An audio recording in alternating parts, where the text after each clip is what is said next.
Hey guys, I'm recording over my intro bit because it's been a while and I wanted to give a quick update as to why. One of my hard drives died, so I lost the rest of my video series like my Blood Moon Katarina and Pennywise cosplays. Maybe one day I'll be able to go the very expensive route to possibly restore some of those videos, but for now they are lost. So I was very sad and unmotivated to edit for quite some time, and before that I had been con-countrying and had no time to edit, hence no videos. But I am back now with more videos and a new video series, so on to this video. Hi guys, I'm here with a video showing you how I made the head wings for my Meteion cosplay. First things first, if you would like to skip all the patterning yourself, I do have patterns for her entire costume up on my Etsy and store Envy. They will be both linked down below. And before we get to the crafting, I will go over a list of materials and supplies you'll need. If I forget anything, I'm sorry, but there should be a full list, including anything I missed, down in the description box below. Onto that list, you will need EVA foam. I used 2mm high density EVA foam for this. You will also need wood glue or Mod Podge or whatever you prefer to seal your foam with. You'll also need a spray paint primer, preferably in white or a light gray color. I used a light gray color. And you'll need a clear matte spray paint to use as a top coat. Then you'll need blue paints in various shades or blue and white paints that you can mix. I used airbrush paints for this in order to get this gradient that her wings have, but spray paint and acrylics work just as well. You also need an oil paint and a rag to wipe off excess oil paint. You also need contact cement and hot glue to adhere everything together. You'll also need some magnets, a headband, and some more scrap EVA foam. As for the tools you'll need a utility knife, a heat gun, and a Dremel, and scissors. I think that covers everything. Again, if I've missed anything, it will be in the description below, but for now, let's get on to the crafting. To start off, I traced every feather pattern piece onto 2mm high density EVA foam. Be sure to label each piece as you go along, otherwise this is going to get very confusing very quickly. I skipped filming that step though, as it took a really long time and was honestly just kind of boring to watch, and I feel like I don't need to show how to trace something. So anyways, what I'm doing here is cutting out all of those feather pieces. I used scissors to do this, but you can also use a utility knife, and this also took a really long time. On feathers, that would be the middle pieces, meaning they would have other feathers glued on top of them on both the front and the back. I mirrored and traced the placement guide my pattern had onto the back side of those feathers after I cut them out, so that the front and back both had this guideline for placements of feathers that would be layered on top of it.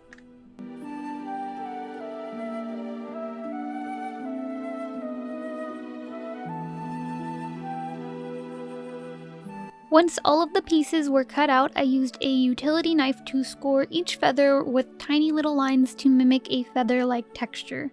To do this, I drew a line down the center of each feather, then starting from that center line, I lightly cut outwards towards the edge at a downwards angle. Don't try to be even with your placement or anything. You want it to be random, and you want a ton of these small lines all apart at like different distances so that it looks like natural barbs or hairs of a feather would. Do this over and over again on both sides of that center line, on both the front and back. The only time you won't need to do this for the front and back of a feather is for the feathers that will sit towards the top of the wing, because you're not going to see their backside at any point and it will just be a waste of your time. Be sure not to cut all the way through every time either. You just want to score these lines, and we'll use a heat gun later to make them more prominent. However, I will say that occasionally cutting all the way through is probably a good idea, as it will create this wider gap in the feather to make it look more like the wider breaks between barbs that real feathers have. Do this with every single feather. It's going to take a long time, and honestly, you're probably going to want to take breaks in between doing this and switch to working on something else, or just taking a break in general, as this repetitive motion might hurt your wrist. It did mine, so just be aware of that and take breaks as needed and give yourself enough time to realistically get this done. If you need to, relabel each feather as you go along so that you don't get confused to what is what, because the labeling can get lost if you cut over it. After that, it's time to glue together the wings. I use contact cement as my adhesive. I used both my template and the guidelines that I had drawn on earlier on the feathers to help with the placement of the feathers that layered on top of them, so that each wing would be as similar as possible and it would look like the template that I had drawn up. Be sure when you're gluing these together that you're mirroring one wing. To do this, I would place my template upside down on a light source, such as my phone screen or tablet screen, and use that as a guideline to glue together that mirrored wing. If you don't mirror it, you'll end up with two of the same side and none of the other. And I guess it's not really a huge deal, because at the end of the day it is just kind of a cluster of feathers, and realistically no one will probably notice that they aren't exactly the same. However, when you do look at photos of her, the placement of the feathers on the back and the front of the wing are slightly different, mostly with the bottom row. They just kind of overlap slightly differently, so pay attention to that as well as your template to figure out which wings or feathers should overlap which on the bottom row specifically. My templates will include a reference photo pointing this out along with the template. Each feather I cut out was the full length of the wing, and as I was gluing these together, I realized that the wing was going to get really bulky at the top really fast from how many feathers had to be layered on top of one another. To avoid this bulkiness, I decided to cut any excess at the top of each feather after I glued it down into place wherever needed. So I would cut away any area that wouldn't show when the wing was completed, and also didn't need to have another feather glued on top of it in that particular spot. An example would be the feathers in the bottom row towards the center didn't need to have as much left at the top as the feathers along the outer and inner edge did, because that wouldn't show when the wing was completed, and there also wouldn't be other feathers glued on top of them in that area, as the feathers that did get glued on top of them but farther down would be the place where the feathers on top of those feathers would be glued on, and then so on. So I just kept trimming the length down as I went along, leaving just enough for the feather that was going to be glued on top of that feather to have a place to be glued to, but like no excess beyond that. Hopefully this plus the video helps it make more sense. But my point is, you just kind of want to trim it down so that you don't end up with all this bulkiness by the end of it, because this was definitely going to get bulky, and doing this did make it in the end up not being bulky and looked really nice in my opinion. Once all of the feathers were glued together, excluding the ones that go along the very top edge, I took the top half of my wing template and laid it across the top of each wing and double checked the shape and size. Make adjustments if needed, such as using a rotary tool to sand away at the wing, again only if need be. All I had to do though was cut away a few excess tops of some feathers and it was good to go. There was a bit of a gap, however, along the very top edge in between just certain areas from where I had cut away at feathers earlier here and there, so it had a bit of this like rough kind of uneven texture. You're not going to see this when completed, but I did need something for the feathers that layer across the very top edge to like grasp and hold on to and adhere to. So in order to do this and help those feathers out, I went ahead and filled in that top edge with some EVA Foam Clay.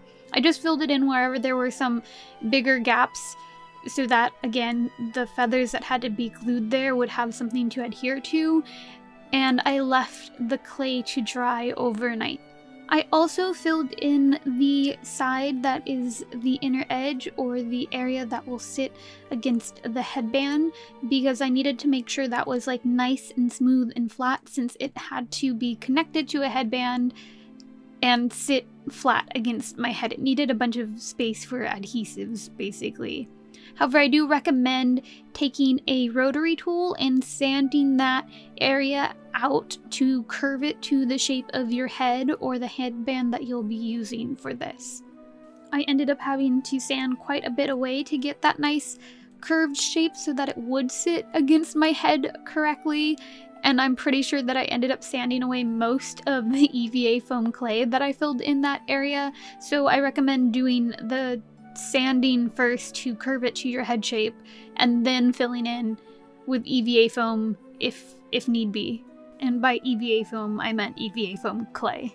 After letting the EVA foam clay dry, it was time to glue on the final layers of feathers. I used contact cement as my adhesive once again. I started with the feather furthest to the outside edge of the wing and glued that into place, and then worked my way back to the inner edge, layering the feathers so that they slightly overlapped the feather that was placed before it. I also want to note that I only glued towards the back end of the feather, the end with the flat edge, because I wanted to be able to flip up some of the feather tips to make it look more natural.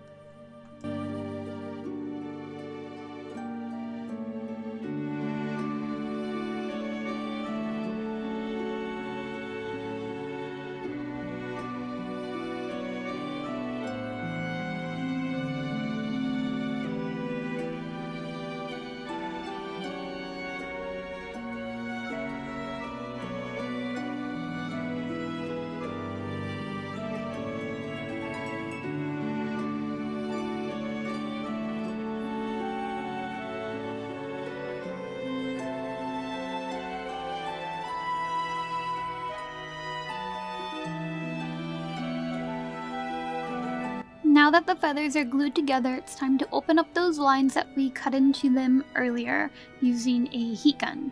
Take your heat gun and carefully heat up the wings. Be sure to be using continuous motion while heating, otherwise you risk burning the feathers or foam.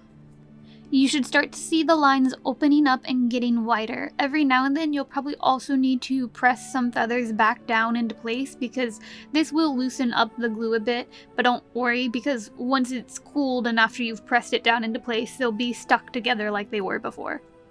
I also want to note that because this EVA foam is so thin, heating it up will shrink the feathers a little bit, so to avoid having it shrink way too much, be sure once again to be using continuous quick motions while heating, and use a low heat setting as well.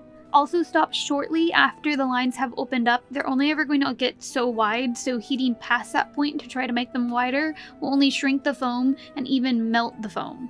I also recommend a high density EVA foam for this, because a low density EVA foam will shrink a lot more and a lot faster and can't handle as much heat. While the wing is heated up, you're going to want to bend and curve the wing to be the shape that it needs to be. When you look at reference photos of Meteion, you'll see that her wings kind of curve or bend forward, starting at the center of the wing. You can also flare out some feather tips to make things look a bit more natural, and just kind of play with the shape a little bit. It's time for priming. To prime the wings, I used wood glue mixed with a little bit of water. I mostly had to mix mine with water because my wood glue is kind of old, and it's a bit thicker than wood glue is when you first buy it. Most primers will want to pull in the lines of the feathers and dry there, erasing those details that we just made. In order to avoid this and lose as little details as possible, apply the glue in very thin layers and try to brush it out of those lines when applying it. No matter what you do, you will end up losing some of these details, but to lose as few as possible, this is what I did. I also used cans of compressed air to blow the glue out of those lines immediately after I had applied the glue and while it was still wet. I will warn you though that you'll need quite a few cans doing this, so if you do go this route, I recommend just investing in one of those compressed air generator things that are intended for dusting keyboards and such. It'll honestly be cheaper in the end. Another route you can take is using something like a toothpick to dig the glue out of each line. It'll just be a lot more work and take a lot longer. Let each layer fully dry before moving on to the next. I did about 3 layers of wood glue before moving on to painting.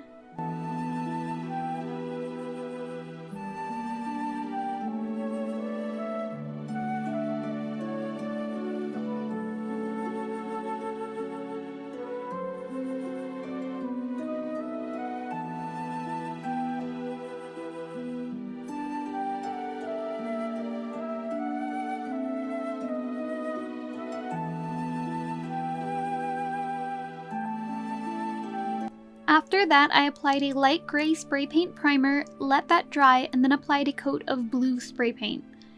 The only option at my local store was glossy, but I recommend getting a matte paint for feathers so that they look a bit more natural. I did 2 very light layers of each to get it fully covered, but also have it avoid pulling into the lines of the feathers. If you do a heavy coat of paint, of spray paint in particular, it tends to run and it will pull into those lines and you'll lose even more details. After that was dried and the feathers were fully covered in that blue color, I went ahead and moved on to the airbrush. I used my airbrush to create a gradient that went from the blue spray paint color at the very top of the wings to a fairly light blue color towards the bottom. You can also use acrylics or spray paints for this. I just find an airbrush easier and feel like it gets the nicest gradient out of all the options. Once you are happy with the gradient and the paint job and everything, go ahead and seal everything well with a clear coat of matte spray paint. I also want to note that to get this gradient, I mixed a light blue color to go into my airbrush, and then towards the bottom or the tips of the feather, I pulled back on it quite a bit so that a lot of paint would come out, and then as I went up towards the top of the wings or top of the feathers, I loosened up on that so less paint would get sprayed out, and it created this nice fade into the darker blue color. I went back and forth over areas that I had already painted, just working my way up and down the wing and from one end to the other until the gradient was looking how I wanted it to and looking nice and even and well blended. Once it was sealed, it was time for shading. This step will make all of those little details like the lines pop and give the wing more dimension. I coated each feather in black oil paint, making sure to really press it into the lines. Then I took a paper towel, or rag, and wiped off each feather until the oil paint was mostly only left in the lines. There might still be some that you just can't seem to wipe off of the feathers, but it shouldn't make too much of a difference to the color or anything like that. The oil paint should only really be remaining in the lines of the feathers and around the edges of each feather. You can use a clean brush to soften up any really harsh, really black areas that you might not want to be there, and then once again wipe away any excess that brush digs out of those lines or from those edges. Oil paint takes a really long time to dry, we're talking like a day or more, so no need to rush while doing this, you have plenty of time. Just keep applying oil paint and wiping away any excess until you're happy with it and the entire wing is shaded. Once you are happy with it and happy with the paint job, go ahead and give it one final coat of clear, matte spray paint to seal everything. I lost my footage for the last step, but I will explain that more at the end of this video in my outro.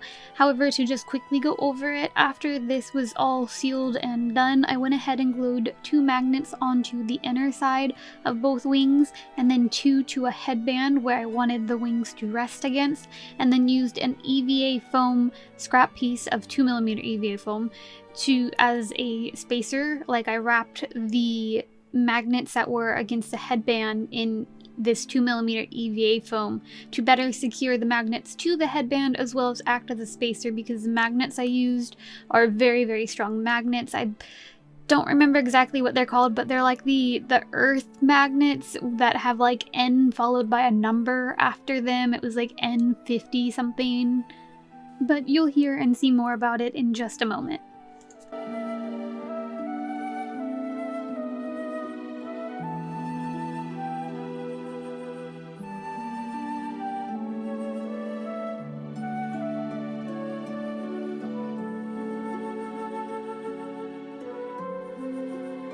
And that is it. Now you should have some cute little head wings that attach to a headband super easily with some magnets.